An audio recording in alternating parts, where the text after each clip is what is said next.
Good morning guys, and welcome to my unboxing and review of the Real Grade Sword Impulse Gundam Spec 2. This is a P-Bandai 2025 exclusive release that I got for about $45, which is a fair bit more expensive than the standard Force Impulse. I don't know about the Spec 2, I haven't checked, but the standard Force Impulse is you can find in the States for around $35. So for about a third more in terms of price. I don't exactly know if you get a third more in terms of value for this set, but I am excited to take a look at this because I do really like the design of the Impulse Gundam, and I am looking to get a full set of Impulse configuration. So I already have the standard Force Impulse. Of course, I built that a while ago. I am going to take a look at the Sword Impulse here. In a couple of weeks, I'm going to take a look at the Blast Impulse Spec 2. And then in September, I'm going to be getting the Destiny Impulse, and then I don't know if that video will be out in September or October. Make sure to sub and hit the notification bell if you don't want to miss that video. But of course, we're taking a look at the Sword Impulse Spec 2 today. So this is pretty much just going to be a straight recolor of 2020's Real Grade Sword Impulse. So if you built that, you pretty much know exactly what to expect from this. The main, I guess, difference in terms of color palette between that and this is that this Gundam is way redder, as you might have been able to tell from the monochrome color of the P-Bandai box here. So the main armor tone of this kit, instead of being white, is going to be in red, so that should make for a very kind of striking visual appearance. Very, I guess, like, reminiscent of something like Casval's Gundam or the Red Gundam. But this is going to be a very Real Grade and P-Bandai style box art here with a, I guess, with a CG render of the Sword Impulse here and a close-up of the face with the eyes glowing. And very typical P-Bandai fashion, there's going to be nothing on the side of the box, just the title of this kit in that monochrome red. So let's get right into it. Inside the box we will get 8 bags of runners, which sounds like quite a bit for a Real Grade, but this is going to include a few duplicate runners for color accuracy because of that new color palette. So I do know that you can make, like, I guess, a custom Spec 2 that retains the white base armor tone rather than the special red, which is more akin to the standard Sword Impulse, but I'm going to be building it as intended. Of course, in addition to that, you're going to be getting your standard Real Grade style manual here, and it is, I don't know how well you can see that on camera, but it does feel quite thick compared to a normal manual. But of course, we are going to be getting our close-up of the head of, well, a close-up of the CG render of the head there. You can see all that really nice camera detail on the inside that, unfortunately, I don't think is going to be present in the model. And then on the back here, you're going to get your decal marking guide. Unfortunately, because of how dark this color scheme is compared to the standard Impulse Gundam, this is going to be using sticker-style decals, which I shouldn't need to tell you because a bunch of people have said this a million times, but on darker color schemes, the sticker-style decals will look terrible. They have done the thing where they have the sticker cut out to match the kind of contour of the shape it's going on, so it shouldn't be that noticeable compared to a lot of the, I guess, worse Real Grade decals, but we will see when this kit is completed. But as you can see, we have a ton of things to sticker up all in this box here. You have your Sword Impulse itself, you have the Core Splendor, you have the Silhouette Flyer, you have the backpack there, you have the, I forget exactly what it's called, the like Type 35 modified railgun. It was part of the Gunpla Option Set that included the Aifrid Cavalier, at least for high grades. I don't know if this is any different.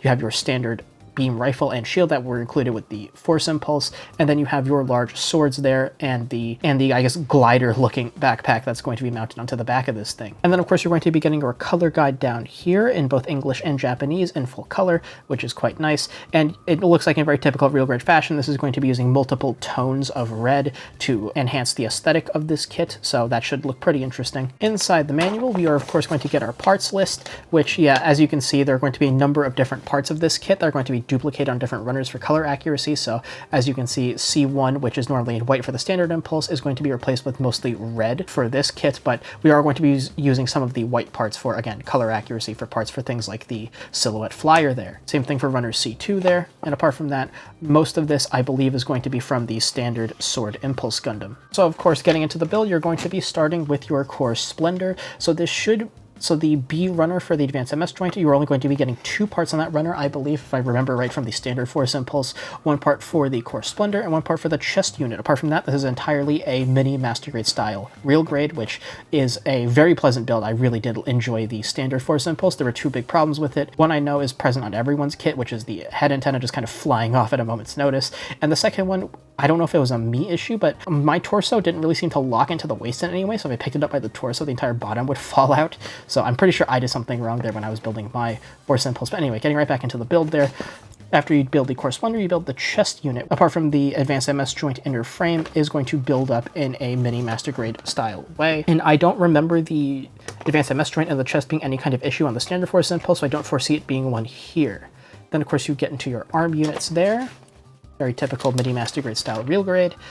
All of it builds up very nicely. And then of course, as is custom with real grades, it will tell you to flex the joints of the kit before you fully assemble it, just to make sure nothing breaks or is too stiff when you assemble it. And then you get into your head here. So I assume this is going to be using the same mold as the standard Force Impulse Gundam. So as you're building this kit, definitely put a drop of plastic cement or super glue or something into the tab of the antenna when you put it in, just so it stays put. And then oddly enough, you're building your weapons now. I remember the Force Impulse having a bit of an odd build order, but I don't remember this. So you're building your beam rifle and shield that came with the standard Force Impulse now, as opposed to later. So after you do that, it is going to show you how to transform the torso into the chest flyer. I'm not going to do that because I think it looks really dumb. I'll throw an image up on screen now of the Force silhouette transformed into all of the flyers. I don't know who's going to display their kit like that unless you're doing a diorama, but then you're having the real grade pose next to a bunch of high grades for the diorama, and then aesthetically that all clashes, and it's just kind of weird. I don't know why anyone would want to display it like this. The whole flyer thing for the Impulse Gundam just looked really dumb. But anyway, getting into the legs now. In very typical real grade fashion, you're going to be needing to put a bunch of metallic stickers on the frame while you're assembling, just to help the details pop. And then, of course, everything will build up in that typical mini master grade style real grade. So not really much to say here. It's just going to be a very nice, pleasant build. Then you get into your waist, more of the same typical real grade build. And then you assemble your lower legs. You can transform the lower part into the leg flyer if you want. And then you get into the silhouette flyer and sword silhouette, which is the sword silhouette, of course, being the brand new part for this kit, or for the Sword Impulse in general, not specifically for the Spec 2. But you build your silhouette flyer there, which is a pretty simple build, all things considered. And then you assemble your sword silhouette, which is going to be looking pretty pleasant as far as builds go. And then you build your 2 Excaliburs there, which are going to look very impressive when you're posing this kit. And then, of course, talking about merging all of the flyers together into one cohesive unit, which I'm not going to transform them into flyers to begin with, so not really a big deal for me. And then, of course, talking about the very, I guess, interesting action base adapter here that you can use they can use in multiple different ways for displaying the flyers in the air or the actual Sword Impulse itself in the air. And of course, talking about building up the hands to hold onto the shield, talking about the armor schneiders there, and then, of course, mounting the sword silhouette pack onto the Sword Impulse Gundam. And then here showing off, you can link the Excaliburs together to get this really cool double-bladed thing for very interesting poses, talking about your articulation and hip drop mechanisms there. So all of that's going to look really great in posing, which I'm really looking forward to. I did really like the real grade Force Impulse Gundam. And then, of course, talking about your beam boomerangs. I forget exactly what they're called. I think they're like the Midas Messers or whatever. At least that's what they were on the Strike when it had its Sword Striker pack. And then talking about mounting, and then talking about detaching this big, I don't know exactly what this big boomerang thing. And then you can use that as a weapon, I think. And then talking about the prototype advanced railgun, it does look like this is going to be identical to the one seen in the Gunpla Option Set with the Aifrid Cavalier. So I have taken a look at that on this channel alongside the Zagaxi Freedom version, so make sure to watch that video if you haven't already. And then, of course, talking about how to use the railgun there and how to mount it onto the back skirt. So all of that should be a pretty pleasant build. Apart from the whole like flyer transformation thing, which I think looks really dumb. I don't really see the point of it, but getting into the contents of the bags. So inside the box, we will be getting 24 runners, which is quite a few, but again, we are getting some duplicate runners for color accuracy, and many of the runners are quite small. In addition, we will be getting, unfortunately, this very large real grade standard sticker style decal sheet.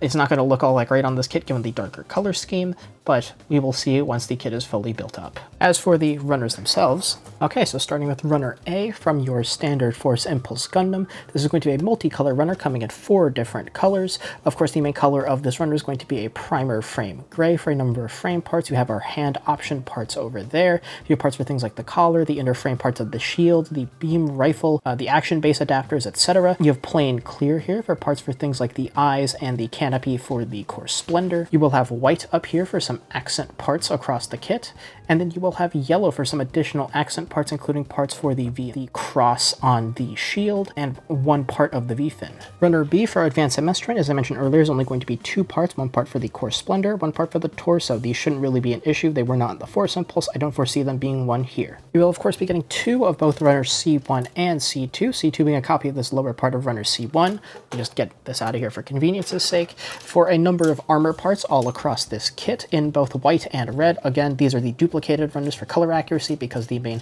color tone of the Sword Impulse Spec 2 is red. You can substitute them for the white parts if you want to have a more, I guess, closer to the standard Sword Impulse like Spec 1 build, but I'm going to be using the red, of course, to keep it color accurate. Runners D1 and D2, D2 being a copy of this whole section of D1 in this primer frame gray, still from the standard Force Impulse, containing a number of inner frame parts for things like the legs, the elbows, the connection from the legs into the waist, the lower legs, etc. 2 of runner E in red here for some auxiliary parts, including some leg armor, foot armor. Runners F1 and F2 being in this slightly darker primer frame gray for parts for things like the feet, lower torso, and some accent parts for things like the head crest and the chin. Runner F3 going to be in this slightly alternate tone of red. It looks slightly magenta tinted rather than the standard plain red that we were seeing earlier.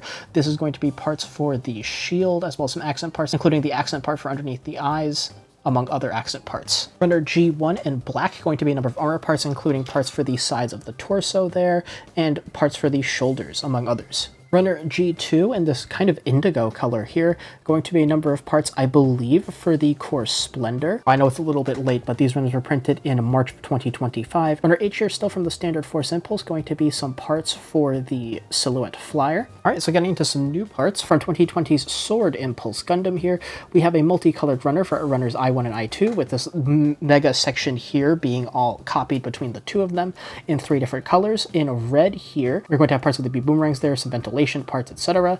In white, we are going to be having some parts for the Excalibur swords, and then in black here, we're going to be having a number of different parts for the handles for the swords and the backpack. Runners N1 and N2 are going to be identical to those found in the Gunpla Option Parts Set 15 for the Type 35 modified railgun or whatever it was called. It is a fine weapon, but very high grade in build because it was designed for high grades. Not really much to say here. And then we do actually have 3 new runners for specifically the Sword Impulse Spec 2.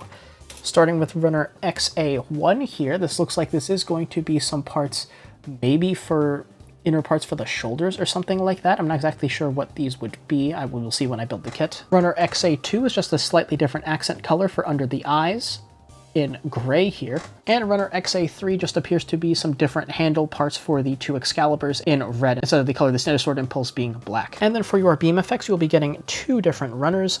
You'll be getting runner SB12 here for a set of standard beam saber effect parts. Well, kind of standard. Again, I don't exactly know what the difference between SB12 and 13 is. If anyone knows, let me know in the comments below. But you're also including this module here for a blade effect part for presumably the Excalibur. And then you will be getting another runner SB12 here, again, including the standard beam saber effect parts, the effect parts for the Excalibur, these kind of more jagged effect parts for the beam boomerangs, and these 2 larger beam effect parts here. Not exactly sure what these are for. We will see when I build the kit. So plenty of runners there, and being heavily based on the RG Force Impulse Gundam, I'm expecting this to be a very pleasant build. I will see you then after that build. All right, welcome back. Here's the real grade Sword Impulse Gundam Spec 2, snap built, panel lined, and decaled up with the included sticker style decals, which we'll talk about in a moment. I didn't put all of them on because some of them had some pretty bad, I guess, placement or fit issues, as much as stickers can have fit issues because of how the borders were cut, but we'll talk about that more in the aesthetic section. And before we get into the build, you may notice that this kit is doing a bit of a lean forward. So, as you might have expected, given the large backpack, this kit does have some balance issues. So, it didn't want to tip over backwards pretty readily in a standard standing pose, so I did have to have it in this slightly leaning forward pose in order to get it even standing up on its own. Getting right into the build, if you've ever built the Force Impulse or the Force Impulse Spec 2, then you'll pretty much know exactly what to expect for the standard mobile suit, or just the mobile suit by itself, not counting the silhouette pack. So that is to say, it is a pretty typical mini master grade style build, apart from the torso and the core Splendor. The frame and the torso is mostly there to facilitate the transformation into the chest flyer, which you saw the transformation earlier for the Force Impulse into the flyers, and I think it looks really dumb, so I did not do it with this kit, but the advanced MS joint is pretty much only there to facilitate that, and for the core splendor, of course, to transform it into the, well, I guess docking mode, where it docks with the leg flyer and kind of locks in place for that, and the like main, I guess in this kit, like slightly indigo purplish color folds backwards to form the standard backpack when there's no silhouette pack mounted onto this kit. Now, of course, there were some new runners that came in the box, but only one of those were new for the Sword Impulse Spec 2, being the different colored handles for the Excalibur beam swords. Apart from that, everything in this kit is identical to what we saw before in either the standard Force Impulse, the Force Impulse Spec 2, with some of the new Spec 2 runners that I mistakenly attributed to the Sword Impulse Spec 2, when they were actually from the Force Impulse Spec 2 for better color accuracy, or the standard Sword Impulse. So this kit is pretty much just a straight recolor with some different runners that were included in the Force Impulse Spec 2. Of course, that standard mini Master Grade style build is going to be very fantastic, it's fun to do, and everything builds up super nicely with a complete inner frame, and the armor parts all layering on solidly with no fit issues whatsoever.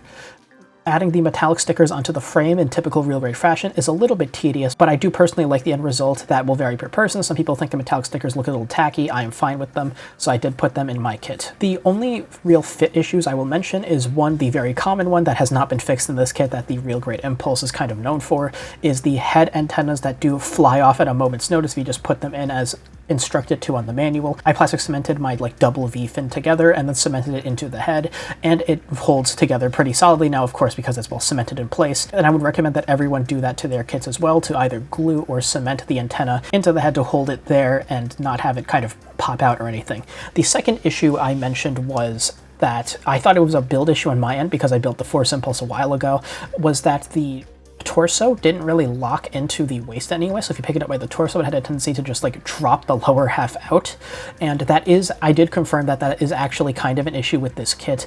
In this build, there is pretty much no solid locking mechanism for the torso into the waist. The core splendor is locked quite well, but the torso is just kind of held in with a little bit of friction.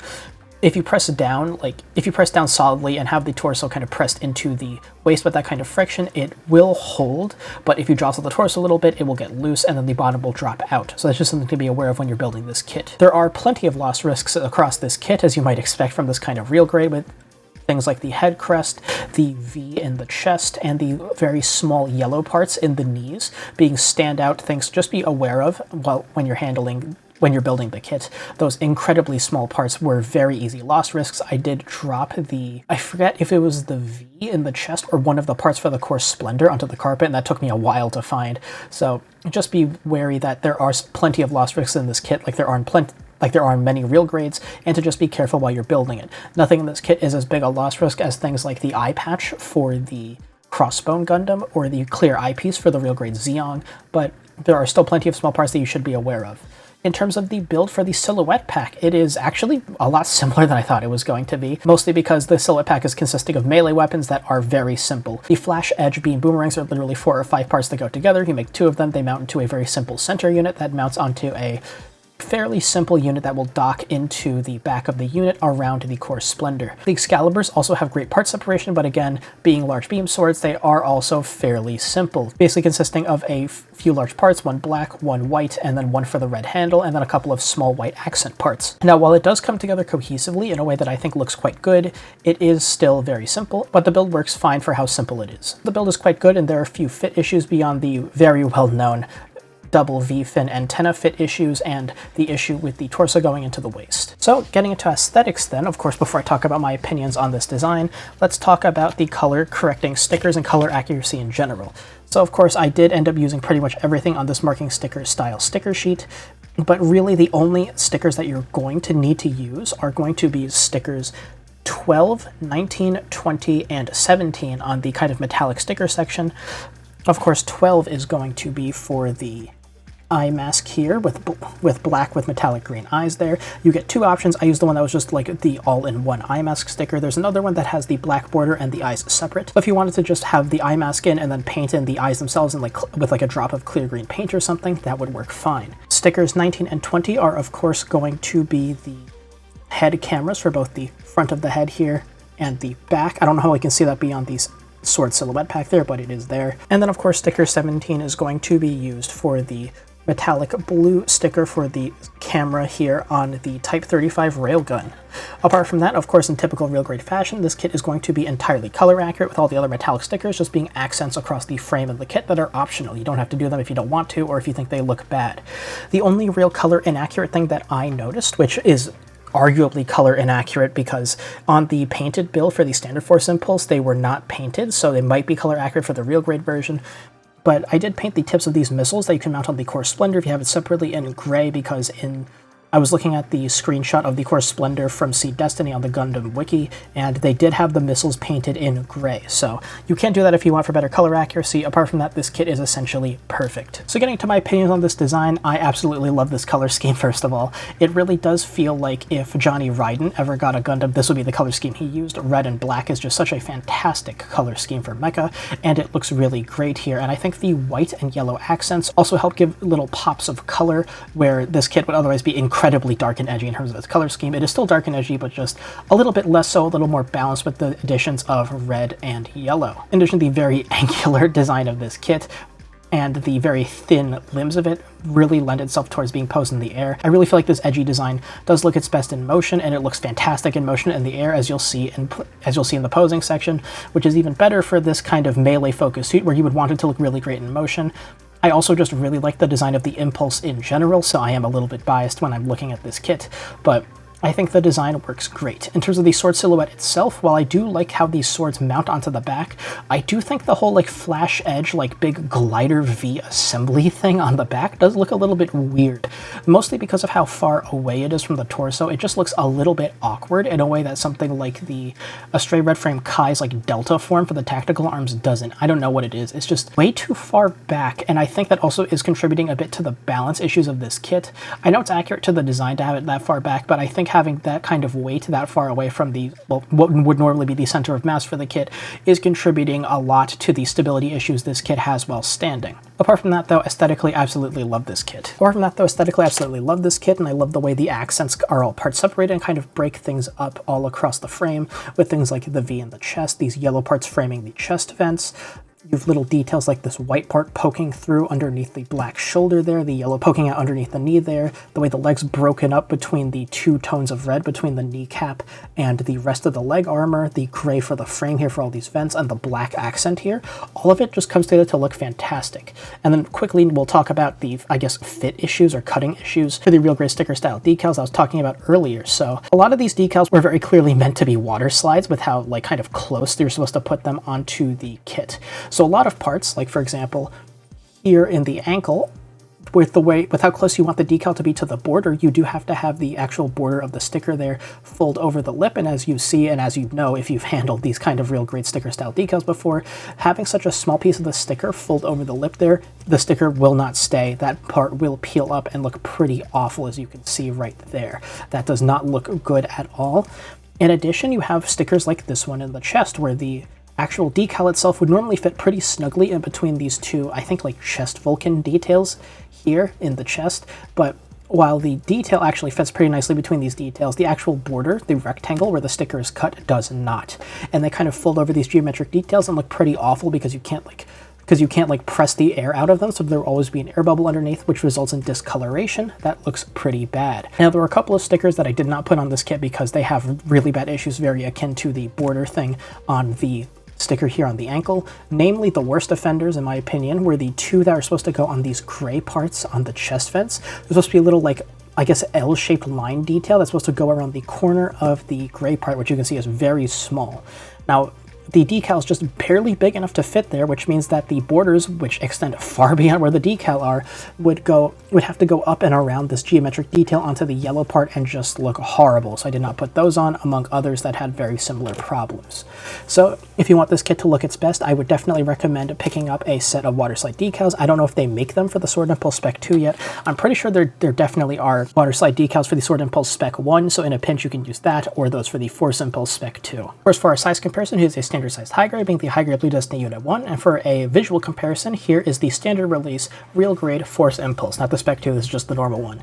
So first off, in terms of height, of course, being, well, a typical protagonist Gundam, just with a big, like, kind of different backpack. The Sword Impulse here, in terms of head height, will stand pretty much identical with your standard high grade. So just the suit itself will take about average size high grade space on your shelf. But because of the sword silhouette there, you can see how far up the handles for the Excaliburs extend up when this kit is mounted, and you see how far back the silhouette actually extends past the mobile suit. This will take up a ton of depth-wise space, even when it's just standing here. And of course, when it's swinging around the Excaliburs or in any kind of action pose, this will take up a ton of depth-wise space on your shelf. So just prepare for that. Make sure you have plenty of space on your shelf if you want to pose this kit to its fullest potential. Of course, for visual comparison, here it is with the kind of standard real grade Impulse kit. Here it is with the standard Force Impulse, and as you can see, the base mobile suit, sculpt-wise, is essentially identical. Again, the base mobile suit is essentially just a color swap. It has some new unique runners for the Spec 2, but that is just for color accuracy. Sculpt-wise, they are identical to the parts seen on the runners for the standard Impulse. The real comparison here is going to be for the silhouette packs, with the Force silhouette pack versus the Sword silhouette pack. So of course these two are trying to accomplish two very different things in terms of their design language, so it's not really an apples to apples comparison. So this is just really here for you to decide if you think the Sword Impulse pack is aesthetically pleasing enough to warrant, like, considering buying the Sword Impulse Spec 2 when it gets reprinted or something on P Bandai, versus just picking up the Force Impulse here. Personally, I think the Force silhouette pack makes a much more cohesive package when docked with the Impulse Gundam, but in terms of, like, unique value, I do think the Sword Impulse does provide quite a bit on that front, especially considering this is literally the only version of the Sword Impulse Spec 2 you can get. The Impulse Spec 2 does seem to be limited to the real grade line for recolors for the standard Impulse Gundam real grades, and these have not gotten any kind of high grade release or anything like that. So if you want the Impulse Spec 2, you're pretty much forced to buy the real grade. So in terms of your accessories, here is the Sword Impulse Spec 2 with everything it comes with, starting as usual with our hand options. You'll of course get the two closed fists that you see on the kit right now. You will also get two open expressive hands, one for each side. You will get two standard holding hands, one for each side, for use with either the Flash Edge beam boomerangs or the Excalibur anti-ship beam swords. You will get this trigger finger hand only for the right side for use with the Impulse Gundam's standard beam rifle or the Type 35 railgun here. And only for the left side, you will get this unique holding hand here that does not have the tab that the standard holding hands do for tabbing into the melee weapons. This is supposed to be used with the either the shield there for holding onto the shield handle for holding the shield out in front of the Impulse, or for holding onto the secondary handles of either the beam rifle or the railgun there. So before we get into our adapters, there is one thing missing from this accessory set, so I will address it now. It is, of course, the missile for the Core Splendor. You get two in this kit. When I was picking them up, one rocketed across the room. I couldn't find it. I have no idea where it went, but you get two of these. I only have one here right now because I, well, lost the other one. Not that big a deal because, well, unless you're displaying this kit in the separated flyer forms with everything flying alongside each other, you're not really going to be using these missiles at all. Speaking of things you aren't going to be using, the landing gear. So you do get this landing gear for the Core Splendor. Again, with it in the kit, you don't really have anything to do with the landing gear. You can't use it with the silhouette flyer or anything, so these are just extra parts that are going to be sitting in your closet. In terms of your adapters, you get three of them. So for your action-based adapters, you will get this adapter here specifically for mounting onto the chest flyer if you want to have it flying through the air. Of course, you do not use this when the kit is fully assembled. And then you will have this huge multi-purpose action-based adapter here that it looks kind of unsightly when you have it on the kit. Of course, you will have this side that will clip onto the taint of the kit, either in the leg flyer form or the standard, just fully assembled Sword Impulse mode. When it's in Sword Impulse mode, you will of course put your action-based adapter in here. This calls for the, I forget exactly which part on the runner it was, but it's one of the adapters from the Action Base 7. It's the square with the 3mm peg that will dock in here and hold it very securely. Or if it's in the leg flyer mode, you will just put a 3mm peg into this hold when it's sideways to show the leg flyer while flying around. And then you will get this adapter here for mounting the Type 35 railgun slightly lower in the back skirt. You can mount it into this tab here in the back skirt, but with posing and things that may become a little obstructed or hard to get to, or it may wedge the Type 35 railgun off, so you have this adapter here to mount it a little bit lower to give it a little bit more clearance. In terms of your standing pilot figures, you will get two pilot figures here of Shin Asuka. You will get two because, well, the runners these are on were duplicated for color accuracy, so you get one in white, one in red. Unfortunately, this is not accurate to the Seed Freedom movie because, well, the Impulse Spec 2 was piloted by Luna Maria, not Shin, and it is odd that Bandai has not chosen to swap out the part of the runner with the pilot figure because they have done so in the past. If you've seen my video on the Master Grade Strike Rouge with a Tori Striker pack, they did swap out the pilot figure on the runner from the Ale Strike RM from the Kira pilot figure to the Cagalli pilot figure, so it's weird that they didn't do it here. You will of course get the silhouette flyer here, which you'll only really be using in posing if you want to show the Impulse Gundam kind of swapping out silhouette packs in like an action pose or in a diorama or something, so you could have this flying in. There is a 3mm hole here to mount it onto an action base, but otherwise you're just going to have this kind of sitting in front of the Sword Impulse Spec 2 is just a neat little display thing. Oh, and of course, before I put this away, I'll throw a picture on screen now of what it looks like with the Sword Silhouette pack mounted. Looks a little awkward, but it does the job fine. Of course, for your defensive option here, you will get this standard shield. I've always really liked how the Impulse's shield looks. I think the Destiny shield is such a big downgrade from this. This is just such a quintessentially like Gundam shield in a compact package. I think the proportions are just right to have it look cool in action poses without looking too impractical as an actual defensive option. Of course, there is a bit of articulation on this with the secondary handle here flipping out if you want to have the Impulse Gundam just holding onto it with its hand instead of having it just mounted onto the forearm, which it can mount onto either side. And then, of course, when in use, the surface area can expand because the shield can open up. It is a little bit tight even without like top coating or anything. It is a little bit tight on this rail here, but the top and bottom will separate. And you have these two white parts on the inside that will open up. So yeah, these holes poking through the white parts look a little bit awkward, but they are there in the painted build and everything, so they are supposed to be there. It just looks, these white parts look a little bit weird, but I do really like this opening up to give more surface area to practically defend yourself from things. It just kind of makes sense given how compact the shield is normally that this is really the only defensive option that the Sword Impulse gets. Of course, for your ranged options, you are going to get the standard beam rifle that came with both the Real Grade Force Impulse and Force Impulse Spec 2. It is identical to those, and it does the job fine as far as beam rifles go. It's a little bit compact, but that actually works really well with how dynamic the Impulse tends to pose in the air and things like that, so I do think this is an excellent fit for this design. It looks great. You'll be seeing it in one pose because, well, if you wanted to pose your Impulse with this beam rifle, you probably would have gotten a Force Impulse by now. The Sword Impulse doesn't really work that great with this rifle, but it does the job fine.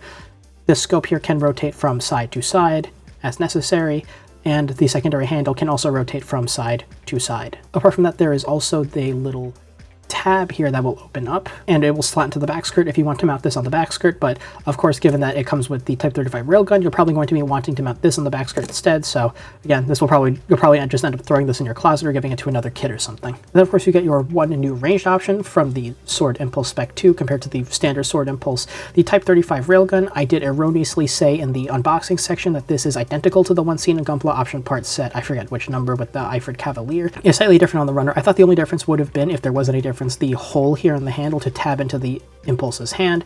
It is not. It is actually slightly differently sculpted across the board, and I do think there's plenty more surface detail all along this weapon to kind of make it more in line with the Real Grade aesthetic, which I do think looks quite good. In terms of your articulation, of course, you will have a secondary handle that will slide here for, well, holding it two-handed, and I do think that this very large, powerful weapon does lend itself to looking more natural in a two-handed grip rather than a one-handed grip. And then, of course, just like the standard Impulse's beam rifle, there's going to be a little tab here that will open up for mounting it into the back skirt or the adapter that you saw earlier. So of course, before we get into the main accessory of this kit being the Sword Impulse pack, let's talk about your beam effects. So of course, this kit lacking your standard beam sabers because, well, it has all these other unique melee weapons. It doesn't really need beam sabers. You get a bunch of unique beam effects here. So of course, you will get these two beam effects here that will mount into each of your Excaliburs when in use, making a nice beam edge along one side of the Excaliburs there. And then for use with your flash edges, you have two different versions of these like kind of wild, energetic, spiky beam effects. You have these two short ones,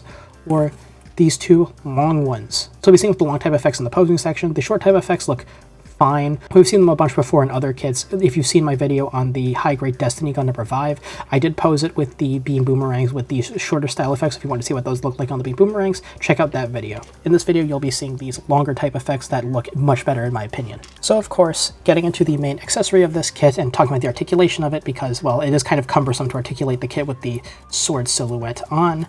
Of course, you will have your sword silhouette pack here, containing all of your weapons containing all of the unique weapons apart from the railgun that the Sword Impulse Spec 2 has. So of course on the back here you're going to be having your flash edge beam boomerangs kind of docked here in this very big glider setup. Before I separate them, the manual does say you can take this whole thing off and have the Sword Impulse hold on to one of the boomerangs when it's like this. You have like a mega boomerang. I'm not going to show it in the posing section because I think it looks a little goofy and doesn't look great with this giant peg sticking out here, but it is an option you can do if you want. I don't know exactly why you would, but you can. And then of course when you want to use the flash edge beam boomerangs, you can just detach it from the assembly like so. The beam effect will tab into the middle hole here, and then you have your flash edge beam boomerang, very Not really much to say besides that. There's no real stand or anything to show flying through the air, so if you want that, you're going to have to scratch build something yourself, which is a little unfortunate, because as far as posing options go, I don't think like holding the beam boomerangs and a kind of winding up poses that interesting of a thing to do with this kit, especially when you have the Excaliburs here. So of course, when you want to use them, you will detach them from the holders, and then you have, well, a really cool huge sword here that you can mount the beam effect to into the slot here, and the slot here in the base, like you would have seen in my video on the Master Grade Strike Rouge. If you've seen that video, you'll see it in the posing section. It looks very cool, and it's by far the most like distinct feature of the Sword Impulse, the swords. So of course, there's a little tab here where they can hold on to, and then of course the other main gimmick of these swords, they can link together like so. So you have this gigantic, impressive kind of Darth Maul like twin blade thing going on that looks really awesome, but it also takes up a ton of space. There's a decent chance I will have to pose this outside the booth with just the ring light on it because, well, look at how huge this thing is. So this is definitely a massive, impressive display that you would probably want to display this kit using on your shelf, but you'll see that in the posing section. So of course, besides that, the articulation in your sword silhouette pack, you have these holders here that can kind of swivel on two ball joints. You have one for the sword and one for the base, so of course that will do double ball joint things, and you can have these swords maneuver any which way you would want them to. In addition, the big glider assembly here that the two flash edges form with their dock can rotate 360 about the peg, and of course they can kind of like wings, they can flap back and forth on a hinge on this assembly. So I don't expect that people are going to be articulating the sword silhouette pack that much, but if you are, there is a decent amount of articulation there, not counting the transformation for when you want to mount it onto the silhouette flyer. So of course, getting into your articulation for the actual Impulse Gundam itself here, if you've ever built the Force Impulse, if you've ever built the standard release Real Grade Force Impulse, either the Spec 1 or 2, it is going to be essentially identical to that, so you know exactly what to expect. Articulation is going to be excellent pretty much across the board, except for the torso, because of course there is a core splendor in there which will hinder your articulation. So starting with the head, in terms of your upward look, you do get a decent upward look, although not as high as I would like, and you can look down into your own chest. You do get some minor side to side tilt there, and then of course you can 360 it about the ball joint. The ball joint is going to be on a hinge, which will do hinge things that allows for a little bit more articulation in the head, a little bit more expressiveness. In your shoulders then, for shoulder swing, the assembly will kind of slide out to give you a very nice shoulder swing there. And you do get a moderate shoulder swing backwards if you want to do that. Each flap on the shoulder, both the front and the back, can articulate independently of each other, as you can see there, and this top flap can also articulate independently. And of course, the shoulder hinge itself can also swing upwards, which will allow for a 135-degree side raise, which is quite good. You can, of course, 360 the arm about the peg. You get full rotation in both the upper bicep here, and down here in the forearm, which is mostly used for the chest flyer transformation, but you can also use it for some more natural melee looking poses. A double bend in the elbow with this armor separation gimmick, with the elbow staying in place while the arm bends, will give a nearly 180-degree bend, which is quite good. And then of course your wrist is on a ball joint, which will do ball joint things, although notably the wrist is rather, like, I guess, deep in the cuff to the point where your wrist articulation is not as good as I would like. It is rather limited. For some rotation then, you will get about 45 degrees before it will lock up and you will break something if you keep pushing it further. So it is a little bit limiting for your melee poses, but it should do the job okay. For your cockpit hatch here, this hatch in the lower abdomen will open up, revealing a little bit of a door inside there. I don't know how you can see that. There's a door there that, of course, in lore, the cockpit hatch for the core splendor can open up and the pilot can crawl out of that. Here, no such case. It is just molded surface detail on that frame. In the waist then, for your skirts, they are going to be on separate ball joints with a 90-degree raise. For the front skirts, the side skirts, you will get about 60 degrees of raise. Oh, and one thing I forgot to mention, the accessory section, because they're kind of very insignificant as far as accessories go. Of course, you get these anti-armor knives, which are based on the armor schneiders, but are different from the armor schneider. So they're stored in the side skirts. You can pop them out. They can fold open, and they are just very basic knives. They don't really do much. You're not going to see them in the posing section because they are incredibly uninteresting as far as accessories go, especially compared to all of the other melee options this kit has. The only reason I would consider posing this kit with them is in a diorama if you have it with all of its beam weapons kind of broken and discarded around it, and it has to use its last resort knives. Apart from that, not really a real reason to use it. In the back then, of course, when the core splendor is docked, you aren't really going to have any articulation in the back there. For the backpack and for the back skirts, you will get maybe 75 degrees of raise there. In your legs then,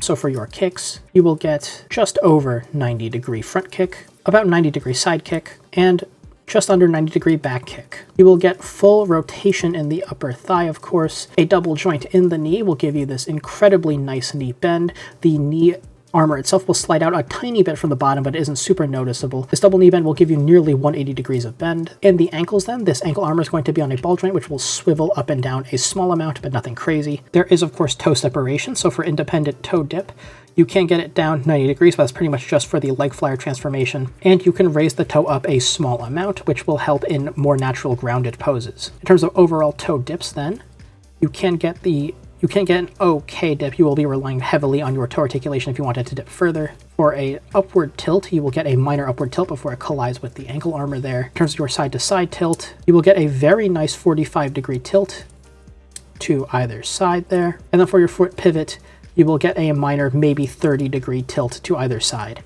So overall, articulation is very good across the board, except for the torso. Everything else is excellent and should allow you to do everything you would want it to. However, the torso may make certain melee poses look a little bit less natural than they otherwise would. So let's see the articulation in action and some poses. So getting the real grade Sword Impulse Spec 2 into a bit of a spin, starting with the usual running and gunning pose. We're going to see two of these in very quick succession because, well, you'll see in a moment, they did not balance well, either with or without the sword silhouette pack mounted. Now, that was a little surprising that it couldn't even balance without the sword silhouette pack mounted, considering how kind of, I guess, basic and balanced the weight of the base Impulse Gundam is without any silhouette packs on it. Unfortunately, the thin feet and that gap between the toe and heel means the surface area of the foot in contact with the ground is very minimal, so it did struggle a lot to balance even for a little bit, and when it was balancing, it was both very precarious and didn't look all that natural because of your limited upward toe articulation, meaning that, once again, like with a lot of other model kits, you can't really throw the leg forward and it doesn't look all that natural, even though it could be a kind of cool diorama thing if you want to pose it having the silhouette flyer bring it a new silhouette pack like it's swapping packs, but it doesn't really work out unless you do some severe modification to the kit, like strengthening the joints or weighing down the lower half of the kit or something. Like if you get, I don't know if there's like a metal frame substitute for this kit, but if there is, you can use that to kind of weigh it down, or if you can find a way to integrate weight into the foot that's on the ground, you can make this kit much more balanced on the ground, but as it is now, it really does struggle to do it, and I wouldn't really consider doing this. While the Impulse's standard beam rifle does look good in this kind of quick, nimble running and gunning pose, I really wouldn't consider using it with the Sword Impulse, considering, well, it's the Sword Impulse, and if you wanted to pose an Impulse with the standard beam rifle, you probably would have already gotten a Force Impulse or Force Impulse Spec 2 by now. So of course, getting this kit crouching, here it is in a very extreme crouching pose, finishing off a grounded enemy, or in a post slashing like a kneeling or a farming pose, where one sword is kind of down slashing and the other sword is behind it having already slashed. So this pose is extremely cool. Normally I say these crouching poses is to cover all my bases, but with this kit, I would genuinely consider it doing something like this on the shelf. It's using its very unique weapons, the aforementioned, well, the titular swords in the Sword Impulse Gundam, and it emphasizes kind of the weight of these weapons. Normally these kind of melee poses, you can emphasize one of two things, either the quickness and nimbleness of the weapon, the agility of the suit actually making the slash, being mid-action, or in this kind of pose here, we're emphasizing the heft of the weapon, having finished it, having it be in this pose that, again, emphasizes the size and weight of the weapons. Now, this pose is extremely good for these kinds of weapons because, again, they are very large beam swords, so they would look good in poses that emphasize their heft. So this is definitely something I would consider having this kit do on the shelf, especially in a diorama. If you have another suit in the air and you model it so that it's like kind of ripped in half or something, and you have like the char marks or whatever from the sword slashing through it, I think you could have a really, really cool display on your hands. In addition, in this kind of pose, the railgun being mounted on the back skirt is not an issue. It doesn't really get in the way. You don't need that adapter to give it more clearance, kind of dropping it down a little bit. And in a lot of these poses, in like the promo material and stuff, you do see that the shield is removed from this kit, but in a lot of them, I didn't really see an issue with having the shield on. The only time where the shield really kind of became an issue is if you two-hand the railgun, which you will see in the next pose, but in general, I think this pose looks absolutely fantastic. This kit is a joy to pose. It can kneel perfectly. You can adjust the height and angle it with a very kind of specific level of granularity that's really nice, especially considering the lack of torso articulation. So yeah, overall, this is an excellent pose and something I would consider having this kit doing on the shelf. So getting the kit into the air, wielding its unique ranged option, here it is kind of in a wide angle stance, emphasizing the power of the weapon, dual wielding the Type 35 modified railgun here with the left hand on the secondary handle. I really do think that's the way to use this kit. In some of the promo material they were showing it off, like wielding the weapon one-handed, which I think looks really awkward, and I do have my concerns regarding whether or not the shoulder would be able to support that one-handed. As you'll see in the next pose, the shoulder isn't necessarily the strongest with the weapons that this kit has in its arsenal, but in this kind of pose here, I do think this is where the railgun shines, and if you're going to pose this kit using the railgun, it would be doing something like this in a very wide-legged stance, emphasizing the power of the weapon, and also using the secondary handle to also emphasize the power of the weapon. However, I don't think it's necessarily the greatest choice for this kit because, again, it's the Sword Impulse. This is a melee-focused kit, and I really do think it's at its best in a dynamic melee pose, or like an aura farming melee pose, as you'll see in a bit, for lack of a better term. But this pose does work fine, although I do think the Type 35 modified railgun would be better suited for use with like the Blast Impulse, because again, that is a heavy weapons ranged focused mobile suit, unlike this one. I also do think that, I don't know if the Force Impulse Spec 2 gets this weapon, but if it doesn't, I would also recommend, like, if it doesn't get it, just give the Type 35 railgun from this kit to that if you get both, because this kit, honestly, the most use that a lot of people are going to get from the Type 35 railgun on this kit is just to have it on the back skirt to fill out the silhouette a little bit more, where it does tend to get in the way a little bit. Originally, I was going to have the pose that goes here being the pose with the flash edge, and then go into the conclusion off that, but there was enough to talk about with this pose that I think I'll go into this first, transition into the conclusion, and then you'll see the flash edge pose next. So here is the suit in a very kind of cool iconic pose where it's holding the shield out in front of it with the Excaliburs linked behind the Sword Impulse there, kind of holding it behind it, and this demonstrates some of the problems I mentioned earlier with the weight and the weakness of the shoulder. The shoulder isn't necessarily weak for the size of the kit, but just relative to the options it has, it is a little bit not up to the task. So with the Excaliburs linked like this, normally I would want the shoulder kind of out straight to the back with the wrist tilted, so to have one edge of the Excalibur up and the other down. Unfortunately, the shoulder was not strong enough to do that. It did droop to this kind of angle here, which was the highest that it would hold the Excaliburs linked together with any kind of reliability. So that is a little bit unfortunate, but it is kind of expected because with the two swords linked together, it is a massive and a heavy weapon, so I don't entirely fault the design for the shoulder not being able to hold up these Excaliburs, especially because the design was clearly made with the Force silhouette pack in mind, not the sword silhouette. In addition, the shield was also very annoying to get the hand to grip onto the secondary handle and hold the shield out straight. Because there is no tab in the handle to actually secure the shield's position in the hand, it does tend to slip and roll around a lot, so as you can see here, I have the hand upside down, because I think you're supposed to have it the other way, with the fingers down instead of up, but here, the back of the hand is wedged against the shield, preventing it from slipping, but that unfortunately leads to the issue where the shield will sometimes wedge the back of the hand off if you jostle it too much, so this pose isn't necessarily the most stable thing, and while I do absolutely love it, this is a pose I would definitely recommend you get the kit in, take a picture, and then pick something else to do on your shelf. So I'll leave this up for a little bit while I get into the conclusion. So in conclusion, the Sword Impulse Spec 2 is a great variant for the real grade Force Impulse, which is a fantastic kit, but does introduce a couple problems of its own, but I do think overcoming those problems and picking the right pose to have this kit on your shelf is more than worth the effort and time it would take for just how cool this kit is. In terms of the build, the base mobile suit is essentially going to be identical to the Force Impulse Spec 2, which is incredibly similar to the standard Force Impulse, the only difference being there's a couple of extra runners that come in different colors for better color accuracy, but those parts sculpt-wise are essentially identical to parts already present on the standard Force Impulse's runners, so it's not really that different at all, and if you built the standard Force Impulse, you know exactly what to expect building this kit, which is a fantastic mini master grade style real grade, with the only advanced MS joints being for the core splendor and the torso, neither which ever pose an issue in this kit. Nothing feels floppy, at least most of the time. As you saw earlier with the two Excaliburs linked together, the shoulder does struggle a little bit, but that's a bit of an extreme case, and I don't entirely blame the joint for failing a little bit there. In terms of building the sword silhouette pack, that build is extremely simple but very effective, given that, while they're melee weapons, they aren't too complex in terms of parts or colors, but the colors that are there are represented perfectly, and there is essentially no color inaccuracies on this kit, which gets into aesthetics. Like I just said, there are no color inaccuracies on this kit. Out of the box, the kit with just the included metallic stickers for the cameras is essentially perfectly color accurate out of the box. You don't need to do any painting. The missiles on the core Splendor are a bit arguable depending on whether or not you take the painted build of the real grade Force Impulse to be gospel, or if you use the actual source material as what the colors should be, but they're so minor and you're probably not going to be displaying the core Splendor separate from the Impulse Gundam anyway, so it doesn't really matter in my opinion. Where this kit really shines is the very unique color scheme of this kit compared to the standard Sword Impulse, which is just kind of recolors some of the colored parts of the Impulse from the typical Gundam tricolor that they normally are to orange. This kit takes all of that and kind of makes it darker and edgier, changing the white to a dark red and changing the main accent color to be black with some splashes of white and yellow across this kit. It really does feel like a Johnny Raiden color scheme, which is a great positive in my opinion. Johnny Raiden has, in my opinion, the single coolest Ace Pilot color scheme, and red and black does work fantastic in these kind of edgier, more nimble mecha that Seed has.